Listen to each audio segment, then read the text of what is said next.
사탄은 우리를 통제하기를 좋아합니다. 사탄이 주로 하는 일이 뭐냐면 통제하고 지배합니다. 만일에 통제하고 지배하지 못할 때는 조작합니다. 그게 안 되면 위협하는 것을 보게 됩니다. 그래서 우리가 이 사탄이 역사하는 현장에는 항상 어둠이 있고 뭔가 불편함이 있습니다. 가정에서 하나님이 주신 권위, 이런 게 얼마나 중요합니까? 이 자녀들이 우리가 인도를 받도록 도와줘야 되는데, 훈육을 해야 되는데, 갑자기 자녀들이 부모님이 중요한 손님 만나고 있는데 나타나서 이렇게 손을 내미는 경우가 있습니다. 그게 안 주면 어떻게 합니까? 막 소리를 지르고 부모가 빨리 돈을 주도록 만듭니다. 그걸 보고 뭐라고 합니까? 마귀의 법, 마법이라고 합니다. 이런 부분을 잘라주지 않으면 자녀들이 앞으로 살아가는데 인격적인 큰 결함이 생기죠. 뭐가 열리게 됩니까? 사단의 통로가 열리게 되는 것입니다. 자, 가정에서 우리 여자분들이 인도를 잘 받아야 되는데, 남편을 섬기고 좀 도와주고 이렇게 해야 되는데 지배하려고 하는 게 있습니다. 근데 그 힘으로 안 되니까 뭐 합니까? 엄살을 피우는 걸 보게 됩니다. 어떤 목사님 사모님인데 이분은 배경 자체가 무속 배경입니다. 그러니까 본인이 좀 예민한 부분이 있단 말이죠. 말이나 행동이나 있는 게 있으면 막 머리가 끼어질 정도로 아픈 겁니다. 그러니까 사모님이 좀 그럴 때는 목사님하고 자녀들이 완전히 이래가지고 엄청 조심해 걷는다고 합니다. 그걸 보고 뭐라 합니까? 귀신을 부르는 마법이라고 합니다. 교회 안에서 주로 목사님들이 그런 경우가 있습니다. 우리 교회 떠나면 망합니다. 내 메시지 안 들으면 망합니다. 내 얼음 안 타면 망합니다. 이렇게 해서 쭉쭉쭉 하는 경우가 있습니다. 이 다음 뭘 부르는 것입니까? 귀신을 불러들이는 걸 보게 됩니다. 사단은 뭐 하기를 좋아합니까? 사단은 지배하고 통제하고 그게 안 되면 조작하는 걸 좋아합니다. 주로 언론기관이라든지 독재 정권에서 이걸 많이 하죠. 그러나 하나님은 우리에게 뭘 주십니까? 자유를 주시는 분입니다. 주의 영이 계시는 곳에는 자유함이 있느니라. 고린도서 3장 17절에 이렇게 말씀하고 있습니다. 하나님은 우리를 자유롭게 하면서 우리가 믿음의 결단을 가지고 의지를 가지고 하나님께 순종하면서 쫙 인도받기를 원합니다. 우리 어머니들 기도에 힘쓰는 축복이게 되시길 바랍니다. 자녀들에게 참된 순종이 있는 축복이게 되시길 바랍니다. 성도님들이 목회자에게 예속되는 것이 아니라 주님과 함께 인도를 받는 영적인 독립을 이루고 목회자와는 함께 이렇게 동력이 되어지는 이런 축복 누리게 되시길 바랍니다. 성령이 계시는 곳에는 뭐가 있습니까? 자유함이 있습니다. 하나님은 우리에게 자유를 주실 뿐만 아니라 우리에게 사랑을 베푸십니다. 하나님은 이렇게 너 똑바로 안 하면 죽여 이렇게 하시는 법이 없습니다. 너 이렇게 안 하면 까불면 혼내줄 거야 하면서 협박하고 이런 분이 아닙니다. 하나님은 우리를 어떻게 인도하십니까? 하나님께서는 저와 여러분을, 하나님의 백성들을 인도에 나가시는데 마치 사춘기 청소년 다루듯이 인도에 가시는 것을 호세아서를 보면 알 수가 있습니다. 마치 남자가 사랑하는 여자를 만났을 때 이렇게 매혹시키듯이 이렇게 주님께서 크신 사랑과 긍휼을 가지고 인도하시는 것을 보게 됩니다. 그것이 호세아서 2장 14절에 나옵니다. 하나님이 얼마나 긍휼이 크신 분입니까? 하나님의 사랑이 어느 정도입니까? 우리는 하나님의 사랑을 오해할 때가 있습니다. 하나님은 참된 긍휼이 크신 분인데요. 호세아서 2장 14절 15절은 이렇게 말씀합니다. 그러므로 보라, 내가 그녀를 끌어당겨 광야로 데리고 가서 그녀에게 위로하는 말로 이르고. 하나님이 마치 사춘기 청소년 둔 부모들은 알잖아요. 얼마나 예민합니까? 그 자녀들을 이렇게 매혹시키는 겁니다. 그리고 끌어들이는 것입니다. 그래서 광야로 데려가서 그녀에게 위로하는 말로 이르고, 위로하는 말을 해주는 것입니다. 하나님께서는 어려움 당한 하나님의 백성에게 이렇게 데리고 가셔서 위로하시는 것을 보게 됩니다. 또 그때부터 그녀의 포도원을 그녀에게 주며 아골 골짜기를 소망의 문으로 줄이니 그녀가 어렸을 때와 이집트 땅에서 올라오던 날에 하던 것 같이 거기서 노래하리라. 제가 이게 제 아내가 앉아 있습니다만은 제가 전화를 하면 용건만 하고 보통 끊습니다. 근데 제가 변사무를 만나서 저 여자하고 결혼을 해야 되겠다. 이 굳은 결심이 제가 들어온 겁니다. 전화통화 짧게 하는 제가 굉장히 바쁘게 살았는데요. 그 당시에 학교도 다니고 또 오후에는 사역 다니고 굉장히 바빴습니다. 하루에 전화통화를 얼마나 했는가 딱 계산을 해보니까 핸드폰 딱 열어보니까 핸드폰이 뜨거운데요. 뜨거우면 이쪽에 대고 뜨거우면 이쪽에 옮기고 해서 하루 7시간 반 통화를 했더라고요. 엄청난 시간을 투자한 겁니다. 하나님이 연약한 이스라엘 백성, 실패한 이스라엘 백성, 과연 하나님이 살아 계시면 내 인생이 왜 이럴까? 이렇게 하는 하나님의 백성을 사춘기 청소년 다루듯이 남자가 사랑하는 여자를 다루듯이 이렇게 매혹시키는 겁니다. 그러면서 광야로 데리고 가서 소근소근 이르는 것입니다. 이게 하나님의 사랑입니다. 하나님은 우리에게 참된 회복을 주시는 살아계신 분인 줄로 믿습니다. 그래서 호세아서 2장 23절은 이렇게 말씀합니다. 내가 그녀를 땅에서 내게로 심고 긍휼을 얻지 못하였던 그녀에게 긍휼을 베풀며 내 백성이 아니던 자들에게 이르기를 너는 내 백성이라 하고 그들은 이르기를 주는 나의 하나님이시니다 하리라. 이런 회복의 역사가 일어나게 되어 있습니다. 하나님의 사랑. 그래서 마귀가 우리 인생에 개입하면 굉장히 차가워집니다. 굉장히 어려워집니다. 얼마나 힘들어집니까? 하나님이 우리 인생에 개입하면 하나님의 사랑과 긍휼과 은혜가 넘치게 되어 있습니다. 그래서 하나님이 우리 인생에 개입하는 것은 참된 축복이 많은 시간표입니다. 오늘 저와 여러분 인생에 하나님의 개입이 일어나는 그 시간인 줄로 믿습니다. 성령 역사하시면 그런 역사가 일어나게 되고요. 24시간 우리를 주님은 완벽하게 인도하고 계시는 것을 보게 됩니다. 그래서 하나님이 개입하시도록 내가 입을 열어서 하나님의 말씀을 고백하고 선포하는 이게 얼마나 중요한지 모릅니다. 오늘 제목이 하나님의 개입을 누리는 고백입니다. 첫 번째입니다. 하나님은 언제나 인간사에 개입하십니다. 내 인생 내 마음대로 살 겁니다. 나 내 뜻대로 살 거예요. 나 내 원하는 대로 살 거예요. 이렇게 말하는 사람의 생명을 주님이 주관하고 계시고 그 사람의 생사복을 하나님이 주관하시는 것을 우리가 성경을 통해 알 수가 있습니다. 하나님이 개입을 하시는데 믿음의 조상 아브라함을 제가 읽어보겠습니다. 창세기 12장 1절부터 3절입니다. 그런데 전에 주께서 아브라함에게 이르시되 너는 내 고향과 친족과 아버지 집에서 나와 내가 내게 보여줄 땅으로 가라. 주님께서 지금 아브라함 인생에 개입하시는데 너의 모든 인간적인 배경을 다 놓고 나와라.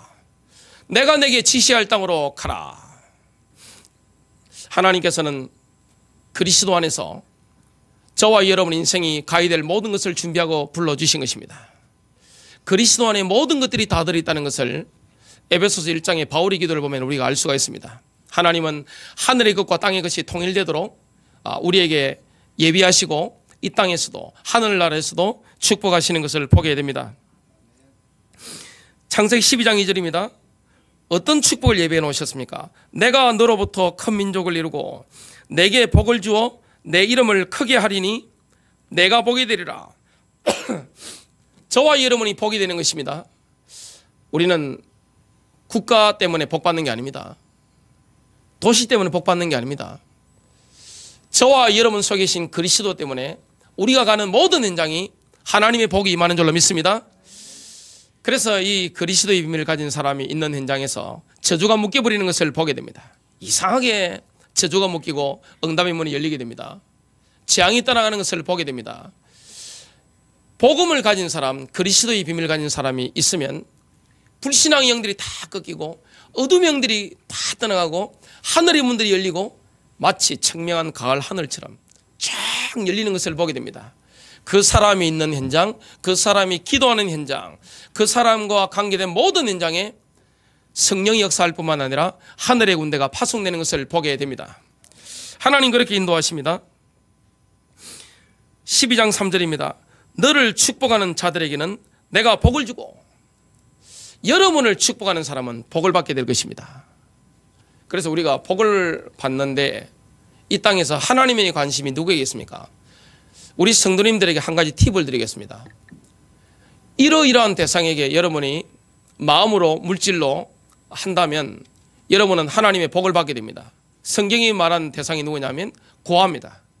부모가 없는 고아, 그 다음에 경제력이 없는 과부, 노인들, 또 외국인들, 힘없는 외국인들, 이 사람들이 여러분을 놓고 축복하고 여러분의 사람을 놓고 축복한다. 그거는 천군만마를 얻는 것과 똑같은 것입니다. 자, 여기 보니까 아브라함이 나옵니다. 아브라함은 유대인의 조상입니다. 그래서 이스라엘을 우리가 축복하면 같이 복을 받습니다. 이스라엘을 저주하면 그 사람은 반드시 저주받게 되어 있습니다. 하나님의 백성을 축복하면 복을 받게 되어 있습니다. 하나님의 백성을 저주하면 반드시 저주받게 되어 있습니다. 저와 여러분에게 하나님의 보호하심이 있는 줄로 믿습니다. 우리 인생에 하나님이 개입하시는 것입니다. 중세의 그 화가들이 그린 그림을 보면 제가 터키 이스탄불에 성 소피아 성당 가보니까 모자이크 그림이 있는데 예수님이라든지 또 왕들 뭐 이런 그림들이 쫙 있습니다. 유명한 인물들 배우에 뭐가 있느냐? 후광이 있더라고요. 오로라. 영적으로 본다면 그게 틀린 게 아닙니다. 저와 여러분이 가는 현장에 엄청난 영적인 후광이 있습니다. 하나님의 영광이 나타나는 것입니다. 그래서 여기 연세가 들어가시는 분들 계신데 예수 그리스도의 비밀을 누리는 사람이, 기도의 능력이 있는 사람이 가문이 있으면 어떻게 됩니까? 성령 역사가 강하게 일어납니다. 이상한 가문에 축복의 문이 열리는 것을 보게 됩니다. 땅의 모든 가족들이 내 안에서 복을 받으리라 하셨더라. 아브라함의 인생만 기업하신 게 아닙니다. 자, 그 후에 누구 인생도 기업하셨는가 하면 성경의 중요한 인물인 야곱의 인생에도 주님이 기업하셨습니다. 사람이 가장 힘들 때가 언제입니까? 집을 떠났을 때, 그리고 돈 다 잃어버렸을 때. 지금 야곱은 파산났습니다. 그 많던 아버지의 재산 지금 10원도 없습니다. 야곱에게는 뭐밖에 없습니까? 지팡이 하나만 딱 가져가는 겁니다. 아버지 축복만 받았습니다. 근데 다른 거는 다 잃어버렸습니다. 집에 있다가는 형 에서가 죽이기로 작정했기 때문에 죽습니다. 목숨이 경각간에 달려있기 때문에 급하게 지금 도망을 갑니다. 외삼촌 라반의 집으로 도망을 가는데 파산된 상태고 힘이 없습니다. 여관에 묵을 입장도 안 됩니다. 호텔 모텔 아무것도 없습니다. 그래서 들판에서 돌을 끌어당겨 가지고 베개를 하고 옷이 입으니까 옷을 덮고 이렇게 잠을 청하는데 그날 밤에 하나님께서 꿈에 나타나신 것입니다. 하나님은 하나님의 백성들을 말씀으로 또 환상으로 꿈으로 예언으로 인도하시잖아요. 자, 그날 밤에 어떤 꿈을 꿨습니까? 창세기 28장 12절부터 17절입니다. 그가 꿈을 꾸었는데 보라, 사다리가 땅 위에 세워졌고, 사다리 땅 위에 딱 세워졌는데 그것의 꼭대기는 하늘에 닿았더라. 엄청난 사다리가 지금 땅과 하늘 사이에 있는 것입니다. 또 보니 하나님의 천사들이 그것들 위에서 오르락 내리락 하더라. 또 보라, 주께서 그 위에 서서 이르시되. 지금 사다리 위에 주님이 서 계신 것입니다. 여러분, 외로울 때 누가 함께 하십니까? 주님이 함께 합니다. 내 마음이 힘들 때, 내가 파산 났을 때, 내가 지금 쫓겨다닐 때, 내 마음이 너무 어려울 때 주님이 함께 하는 것입니다. 나는 주니 곧 내 조상 아브라함의 하나님이요 이삭의 하나님이니라. 내가 누운 땅을 내가 너와 내 씨에게 주리니 내 씨가 땅의 티끌같이 되어 내가 서쪽과 동쪽과 북쪽과 남쪽으로 널리 퍼지며 너와 내 씨 안에서 땅의 모든 가족들이 복을 받으리라. 너 누운 땅을 동서남북으로 다 주겠다. 아브라함에게 하셨던 약속, 이삭에게 하셨던 약속, 야곱에게도 동일하게 땅 등기를 해주시는 것입니다. 이게 영원한 것입니다. 하나님의 약속은 영원합니다.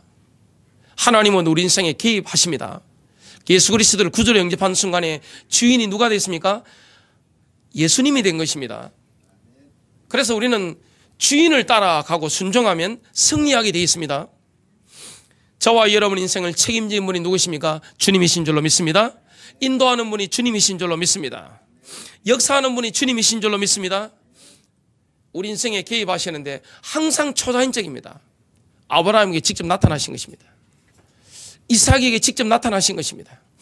야곱에게 직접 나타나셔서 이 말씀을 보이시고 환상을 보이시는 것입니다. 15절입니다. 또 보라, 내가 너와 함께 있어 내가 가는 모든 곳에서 너를 지키며 너를 이 땅으로 다시 데려오리라. 지금 형님 에서가 죽이려고 하는데 이 땅으로 데려오겠다고 주님 약속하시는 것입니다. 약속의 땅, 가나안은 약속의 땅입니다. 하나님이 아브라함, 이삭, 야곱에게 주신, 요셉에게 주신 약속의 땅입니다. 그 땅으로 너를 다시 데려오겠다. 하나님께서 인생을 개입하시고 인도하십니다. 내가 내게 말한 것을 행할 때까지 너를 떠나지 아니하리라 하시니라. 저와 여러분 인생에 말씀이 임해버리면 그 말씀이 이루어질 때까지, 성취될 때까지 하나님은 쉬지 않습니다. 하나님은 열심히 있습니다. 쉬지 않고 완벽하게 인도하시는 걸 보게 됩니다. 여러분이 중학교 때 받았던 그 말씀, 고등학교 때 받았던 그 말씀, 대학생 시절, 청년 시절에 받았던 그 말씀, 내 인생의 가장 어려운 순간에 하나님이 주셨던 그 말씀은 인생의 중요한 길목마다 우리에게 길을 열어버립니다. 이게 말씀의 능력입니다. 하나님의 개입, 초자연적인 개입.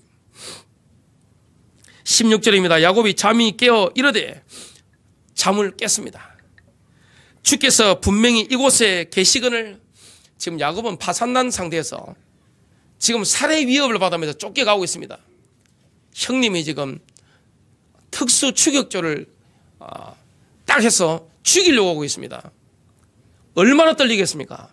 근데 잤는데 꿈을 꾼 것입니다. 이곳에 계시거늘. 야곱은 뭘 알았습니까? 미래를 알았습니다. 하나님의 백성은 뭘 알고 있습니까? 미래의 되어질을 알고 있습니다. 현실 조그만 거 여기에 낙심하지 않습니다. 왜냐? 되어질 미래를 알기 때문에, 성취될 말씀을 받았기 때문에, 하나님은 신실한 분인 것을 분명히 알기 때문에 우리 인생에 개입하시는 분은 신실합니다. 여러분, 사람은 얼마나 간사합니까?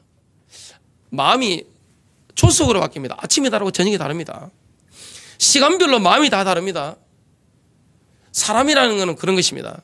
그러나 성령 받은 사람, 신앙의 연수가 제대로 쌓인 사람들 보면 신뢰할 수 있잖아요. 배신 안 합니다. 여러분, 정말로 믿음 안에서 인도받는 사람들이 조속으로 왔다 갔다 하는 걸 보신 적이 있습니까?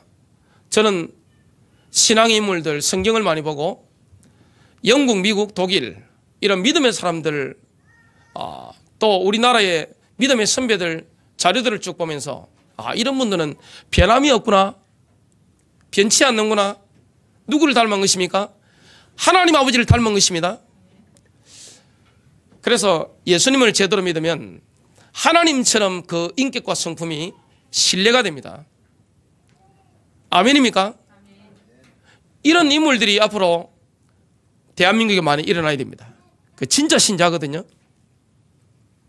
하나님은 신뢰할 만한 분입니다. 주님은 우리 인생을 보증하시는 분입니다. 아브라함과 이삭과 야곱의 인생을 보증하시고 개입하시는 것입니다.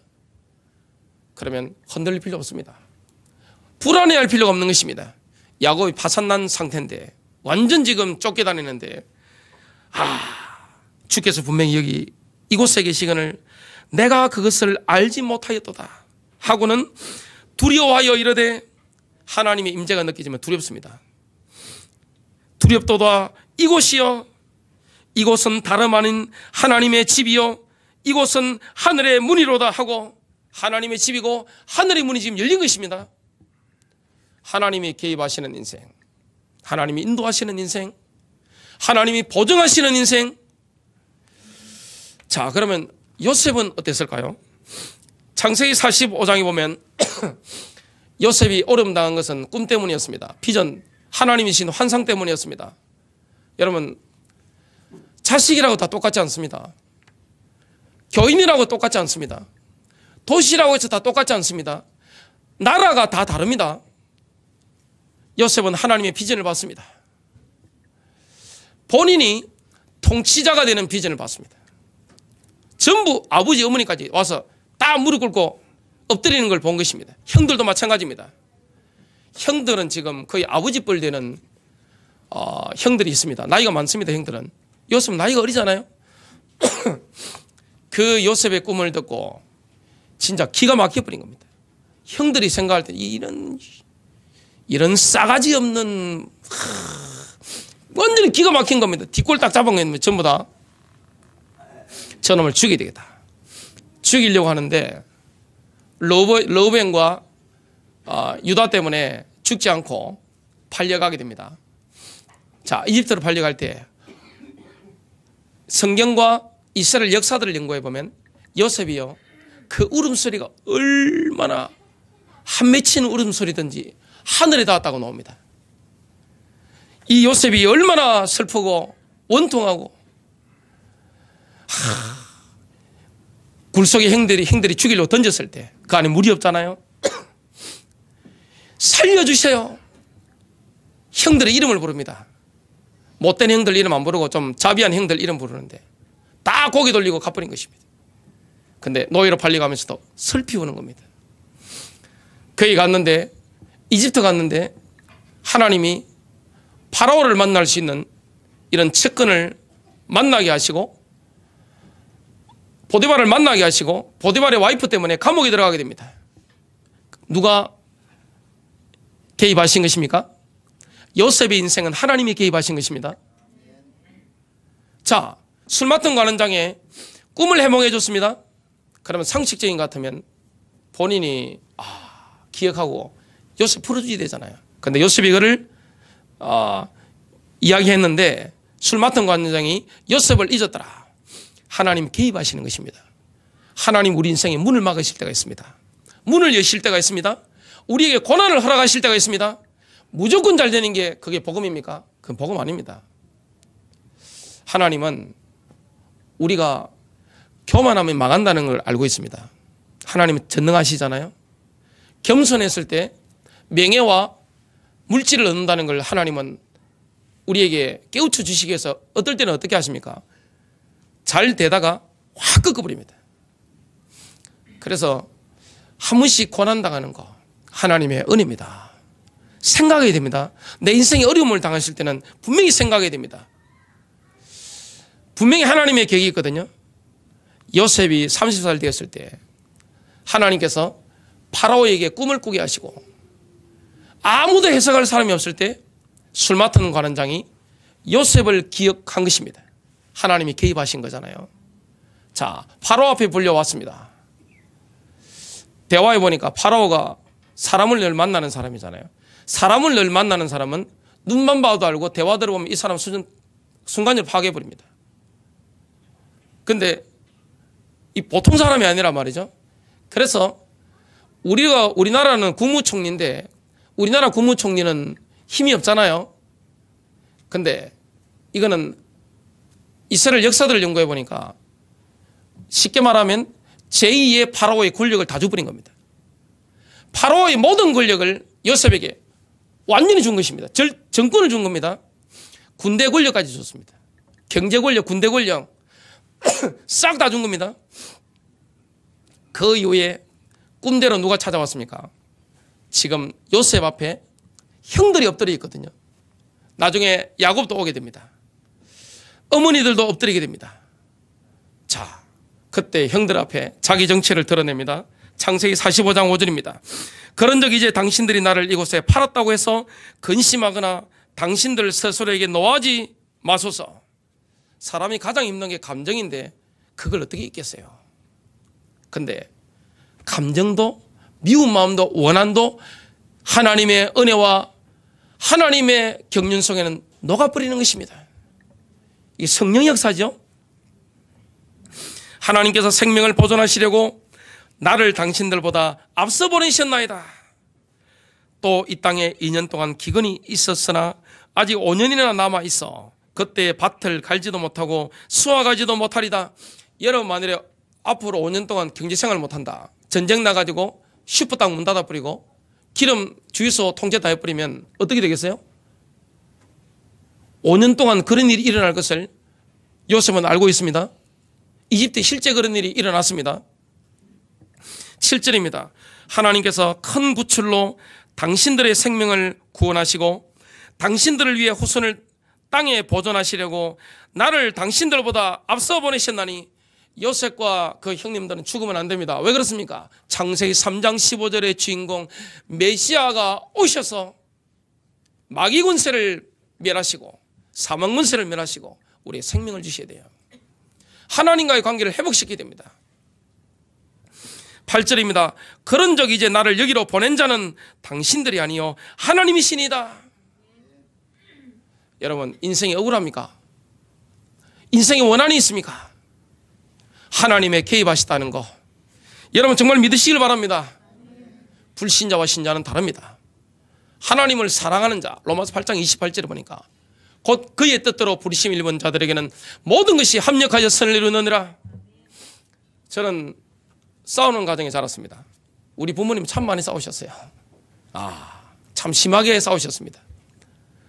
그래서 저는 저희 아버지께서 한 잔 잡숫고 이렇게 말씀하시면 저희 어머니께서는 피해가 가시고 여동생들 힘드니까 가버리고 제가 3시간씩 청소년 시절에 앉아서 무릎 꿇고 대화를 듣고 그랬습니다. 아버지 인생을 늘 향한 연민이 있으니까요. 지금도 어머니 살아계신데 어머님을 생각하면 그냥 하늘을 쳐다보고 눈에 눈물이 빙 돕니다. 옛날 생각하고 참 어려운 시절을 거쳤단 말이죠. 사람들이 이제 생긴 걸 보고 참 귀하게 큰다고 생각하는데 참 하나님이 우여곡절 가운데 저는 분명히 확실하게 말씀드릴 수 있는 것은 제 청소년 시절에 사람들에게 이렇게 말할 수 있었습니다. 자신 있게 지옥이 있다면 우리 집 와서 봐라. 근데 복음만에 들어오고 보니까 그 얼마나 감사한지 몰라요. 제가 그것 때문에 많은 걸 이해하게 됐습니다. 정말 피눈물 나는 그 세월. 제가 예수 믿으면서도 이 가문 복음화 때문에 얼마나 하나님 앞에 한없는 눈물을 많이 흘린지 모릅니다. 정말 가슴 아픈 일이 많았습니다. 저는 사람이 미쳐버린다는 게 뭔지도 압니다. 그런데 하나님이 다 그런 걸 통과하게 하셨는데 그리고 제가 신앙생활 하면서 수많은 경험들을 하나님 하게 하셨는데 그게 다 하나님의 은혜였습니다. 여러분 사람 원망이 있습니까? 하나님 은혜 속에 들어가십시오. 여러분 사람을 향한 비난이 있습니까? 아직 은혜를 못 받으신 겁니다. 여러분 하나님의 개입하신 것입니다. 여러분 믿으시길 바랍니다. 큰 두 번째입니다. 하나님이 인간 사이에 개입하시는 증거를 보려고 한다면 이스라엘을 보면 됩니다. 이스라엘 시편 114편 출애굽 사건을 찬양합니다. 여러분 하나님 뭘 기뻐합니까? 하나님이 하신 일을 자꾸 찬송하는 거 하나님 기뻐하시잖아요.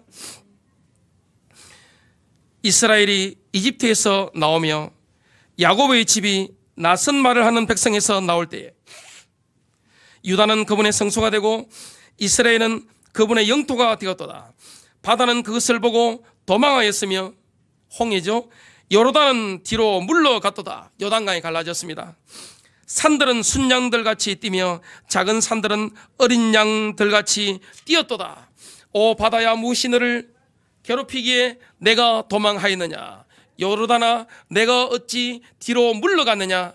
산들아 너희가 어찌 순양들 같이 뛰었느냐. 작은 산들아 너희가 어찌 어린 양들 같이 뛰었느냐. 땅이여 너는 주 앞에서 주의 앞에서 곧 야곱의 하나님의 앞에서 떨지어다. 그분께서 반석을 변하게 하사 서 있는 물이 되게 하시며 부싯돌을 물샘이 되게 하셨도다. 하나님께서 출애굽에 이런 기적들을 행하신 것입니다. 하나님은 살아 계십니다. 항상 초자연적인 개입을 하시는 것을 우리가 믿어야 됩니다. 자, 제2의 출애굽이 있습니다. 제2의 출애굽은 뭡니까? 1948년도에 이스라엘이 건국되는 그 시간표입니다. 제2의 출애굽은 큰 역사이기 때문에 제1 출애굽 모세 시대보다 훨씬 위대하다고 지금 예레미야 선지자가 미리 그걸 보고 예언하고 있습니다. 예레미야는 제2의 출애굽을 환상 중에 봤습니다. 하나님의 비전을 통해서 보여주신 것입니다. 선지자니까요. 예레미야서 16장 14절부터 16절입니다. 주가 말하노라 이스라엘이 회복될 것을 예레미야 선지자를 통해 예언했습니다. 그런즉 보라 날들이 이르리니 다시는 말하기를 이스라엘 자손을 이집트 땅에서 데리고 올라오신 주께서 살아계신다 하지 아니하고 오히려 말하기를 이스라엘 자손을 북쪽 땅과 모든 땅 곧 친히 그들을 쫓아내어 머물게 한 모든 땅에서 데리고 올라오신 주께서 살아계신다 하리라. 제1 출애굽보다 더 엄청난 사건이 제2의 출애굽입니다. 내가 그들의 조상들에게 준 그들의 땅으로 다시 데려가리라. 지금 예레미야가 본 것은 스룹바벨 시대, 에스라 시대에 그 이상을 보고 있는 것입니다.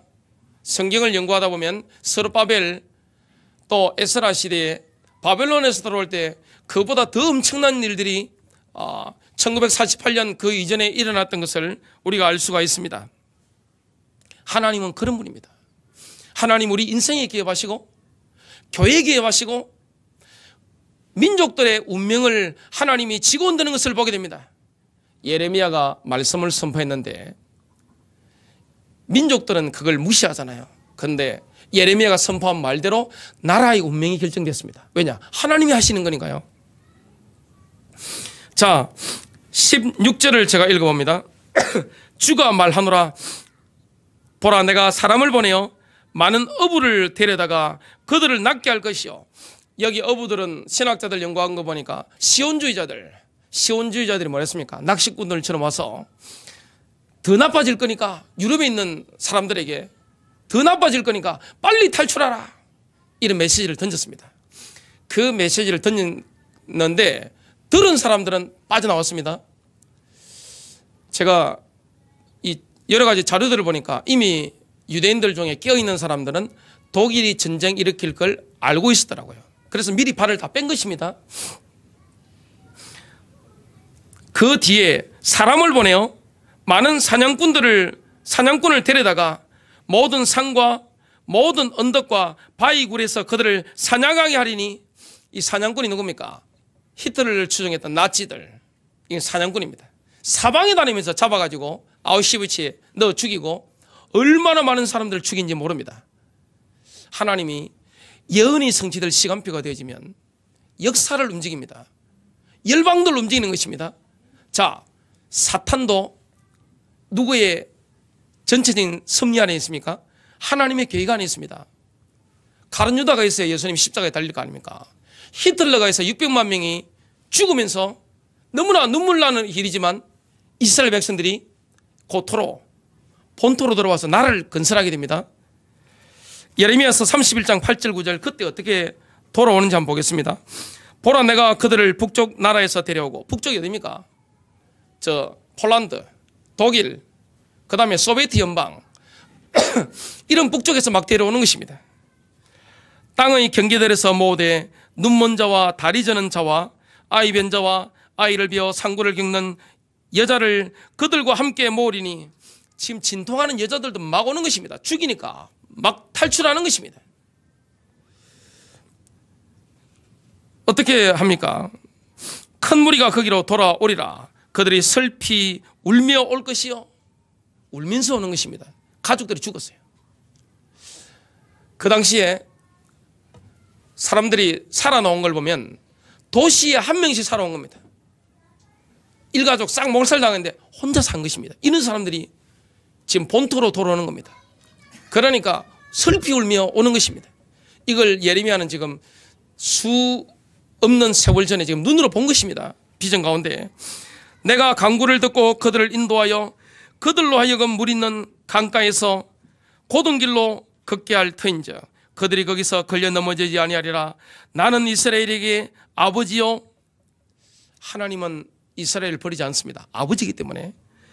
에브라임은 나의 처음 난 자니라. 1967년 6.1 전쟁은 인류 역사에 하나님의 시간표를 움직이는 중대한 전환점이었습니다. 왜 그런가 하면 예수님께서 말씀하셨죠. 누가복음 21장 24절 예루살렘은 이방인의 때가 찰 때까지 짓밟히리라. 근데 예루살렘이 지금 유대인들 손에 회복이 된 것입니다. 그러면 지금 이 시간표는 이방인의 때가 저물고 있는 것을 보게 됩니다. 주님이 오실 때가 가까운 것을 보게 됩니다. 하나님의 시계바늘을 보려면 뭘 봐야 됩니까? 대한민국을 보면 안 돼요. 미국을 보면 안 됩니다. 중국을 보면 안 됩니다. 이스라엘을 봐야 됩니다. 예루살렘. 하나님께서 예레미야 31장 8절 9절 이렇게 분명히 말씀하신 겁니다. 자, 이 앞으로 일어날 일들을 한번 보시기 바랍니다. 이스라엘의 미래의 일들이 스가랴 12장 9절 10절에 말씀합니다. 또 그 날에 내가 예루살렘을 치러 오는 모든 민족들을 멸하려 하리라. 모든 민족이 앞으로 예루살렘을 치려고 달려들게 될 것입니다. 이 3차 대전입니다. 내가 다윗의 집과 예루살렘 거주민들 위에 은혜와 은혜의 영과 강구하는 영을 부어주리니 그들이 나 곧 자기들이 찌른 나를 바라보고 사람이 자기 외아들을 위하여 애곡하듯 그를 위하여 애곡하며 사람이 자기의 처음 난 자를 위하여 쓰라리게 슬퍼하듯 그를 위하여 쓰라리게 슬퍼하리로다. 사람이 장남이 죽었을 때 가장 슬픕니다. 장자가 죽었단 말이죠. 얼마나 슬프겠습니까? 이스라엘이 야곱의 환란 때 다니엘이 예언했던 70일의 마지막 7년대 환란 때 이스라엘이 돌아올 때 고난 가운데 자기들이 찔렸던 그 예수님이 메시아 그리스도임을 깨닫고는 어떻게 됩니까? 회개하는 눈물을 흘리게 됩니다. 스가랴 14장 4절 5절입니다. 그날에 그분의 발이 예루살렘 앞 동쪽에서 있는 올리브산 위에 설 것이요 올리브산이 거기에 한가운데서 동쪽과 서쪽으로 갈라짐으로 심히 큰 골짜기가 생길 것이며 그 산의 반은 북쪽으로 그 산의 반은 남쪽으로 이동하리라. 또 너희가 그 산들의 골짜기로 도망하리니 이는 그 산들의 골짜기가 아사레까지 이를 것이기 때문이라. 참으로 너희가 도망하되 유다왕 우시아 시대의 지진 앞에서 피하여 도망한 것 같이 하리라. 또 주 내 하나님께서 임하실 것이요 모든 성도가 너와 함께 임하리라. 마지막 큰 세 번째입니다. 하나님께서 인간사에 개입하신다는 이 말씀을 선포할 때 우리는 하나님의 권능을 풀어놓게 됩니다. 저와 여러분이 하나님의 말씀을 입으로 고백한다. 엄청난 겁니다. 에베소서 2장 8절부터 10절입니다. 너희가 믿음을 통해 은혜로 구원을 받았나니 그것은 너희 자신에게서 난 것이 아니요 하나님의 선물이라. 지금 나오고 있는 말씀들은 가능하면 암송하시길 바랍니다. 아이들만 암송하지 마시고 우리 성도님들 암송하는 축복이 되시기를 주님의 이름으로 축복합니다. 에베소서 2장 9절은 이렇게 말씀합니다. 행위에서 난 것이 아니니 이것은 아무도 자랑하지 못하게 하려 함이라. 우리는 그분의 작품이요 그리스도 예수님 안에서 선한 행위를 하도록 창조된 자들이니라.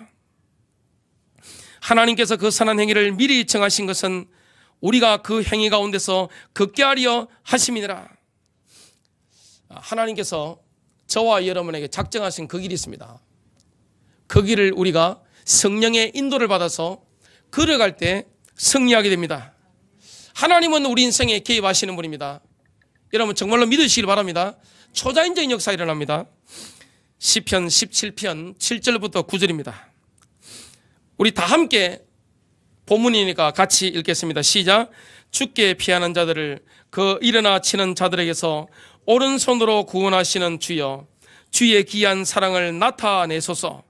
나를 눈동자같이 지키시고 주의 날개 그늘 아래에 감초사 내 앞에서 나를 압제하는 악인들과 나의 목숨을 누리는 원수들에게서 벗어나게 하소서. 아멘. 이런 고백을 저와 여러분이 할 때 실제 원수들에게서 벗어나는 이런 능력 역사가 일어나게 됩니다. 시편 124편 1절부터 8절도 마찬가지고요. 특히 교회에도 하나님 역사하십니다. 교회라고 하니까 이 모여있는 선한목자교회 이것만 교회라고 합니까? 그렇지 않습니다. 본질적인 교회는 뭡니까? 하나입니다. 지구상의 교회는. 지구상의 교회는 눈에 보이는 게 아닙니다. 보이지 않는 교회, 영적인 교회가 하나입니다. 어떤 교단과 어떤 교파 상관없이 진짜 구원받은 성도가 있는 진짜 교회가 있습니다. 자, 계시록 3장 7절부터 8절입니다. 빌라델비아 교회 사자에게 편지하라. 거룩하고 진실하사 다윗의 열쇠를 가지시니 곧 열면 닫을 사람이 없고 닫으면 열 사람이 없는 그가 이르시되, 주님이 열어버리면 닫을 사람이 없습니다. 주님이 닫아버리면 열 사람이 없습니다. 하나님이 여러분 인생을 열어버리면, 하나님이 저와 여러분 인생을 길을 열어버리면, 교회 문을 열어버리면, 이 시대의 문을 열어버리면 닫을 자가 없는 것입니다. 위대한 가문이 되는 것입니다. 위대한 인생이 되는 것입니다. 위대한 시대가 되는 겁니다. 그 시대는요. 8절입니다. 볼지어다 내가 내 앞에 열린 문을 두었으되 문이 열려 있으면, 그 가문에 문이 열려 있으면 위대한 가문이 되는 겁니다. 그 시대에 문이 열리면 위대한 시대가 되는 것입니다. 그 인생의 문이 열리면, 하나님이 문을 열어놓으시면 위대한 인생이 되는 것입니다. 주권이 누구에게 있습니까? 우리 주님께 있는 것입니다. 능히 닫을 사람이 없으리라. 내가 내 행위를 아노니 내가 작은 능력을 가지고도 내 말을 지키며 내 이름을 배반하지 아니하였도다. 자, 시대의 왕들을 세우고 피하는 분이 누굽니까? 자, 대통령을, 총리를 세우고 피하는 주권이 누구 손에 있습니까? 하나님 손에 있는 줄로 믿습니다. 최고의 권력자는 하나님의 제가 없이는 될 수가 없습니다. 자, 남북 통일은 어느 순간에 올 수 있습니다. 위에서 허락해버리면 정권이 바뀌어버립니다. 순식간에 바뀌어버립니다. 하루아침에. 그리고 하룻밤에 바뀌어버립니다. 그래서 우리는 이 북한에 있는 동포들을 위해서 기도해야 될 줄로 믿습니다. 저들을 향한 사랑과 연민이 있어야 됩니다.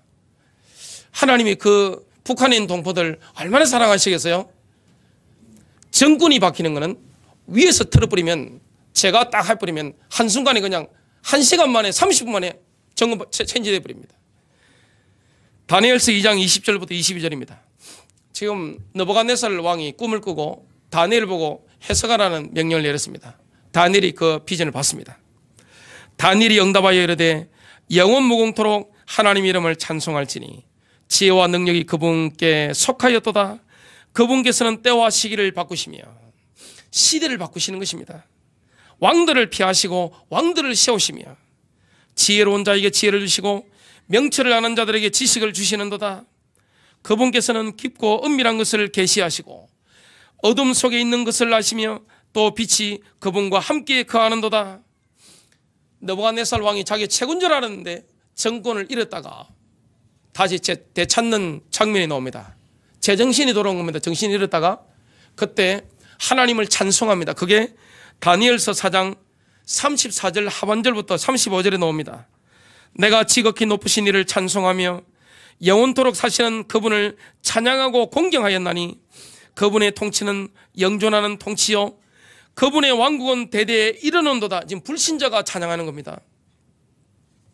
35절 그분께서는 땅의 모든 거주민을 아무것도 아닌 것으로 여기시며 하늘의 군대 안에 서든지 땅의 거주민 가운데 서든지 자신의 뜻대로 행하시나니 아무도 그분의 손을 멈추게 하거나 그분께 이르기를 당신이 무엇을 하나이까 하지 못하리라. 결론 맺습니다. 우리 인생에 그리고 교회 이 시대에 하나님이 개입하신다는 것을 정말 믿는다면 뭐 해야 될까요? 기도해야 됩니다. 여러분 가정을 놓고 기도하세요. 배우자 놓고 자녀 놓고 교회 놓고 기도하면 하나님이 개입하십니다. 우리가 통제하는 것보다 조작하는 것보다 훨씬 빠른 줄로 믿습니다. 언론들을 보면 저는 항상 느끼는 게 있습니다. 네이버나 다음이나, 그리고 저는 이전에 신문사 7가지 신문을 봤습니다. 종이신문. 다 자기 관점에서 언론 조작을 다 합니다. 왜곡시킵니다. 프레임이 다 나름대로 다 다릅니다. 확신 가지고 합니다. 그리고 양심 가지고 합니다. 한치의 흔들림이 없습니다. 여러분, 그게 다 옳은 겁니까? 하나님의 관점에 서십시오. 여러분, 주류 언론 이야기 듣지 마시고 이스라엘이라든지 그리고 인류 역사라든지 여러분 인생에 대한 거 주파수를 어디 맞춰야 될까요? 하나님께 맞추시길 바랍니다. 유대인들이 테필린을 머리에 찼듯이 여기에 찼잖아요. 심장 옆에. 그럼 주파수를 어디 맞춰야 됩니까? 여러분은 어디에 방송국에 주파수가 맞춰져 있습니까? 성향 따라 다르겠죠. 우파부터 좌파까지 다 있으니까 이 자리에는요. 자, 우리는 주파수를 어디 맞춰야 됩니까? KBS입니까? JTBC입니까? 어디입니까? 하늘의 방송입니다. 하늘의 음성입니다. 여러분, 하나님께 주파수 딱 맞추기 있으면 어떻게 됩니까? 영적인 충만함이 임하게 되어 있습니다. 하나님이 개입하시는 걸 누리게 되어 있습니다. 그때 뭐 해야 됩니까? 기도라는 것은 그냥 중얼중얼 하는 게 아닙니다. 하나님의 개입하시도록 말씀을 내가 선포하는 것입니다. 하나님 여러분 개입하실 때 초자연적인 응답 역사가 일어나게 될 줄로 믿습니다.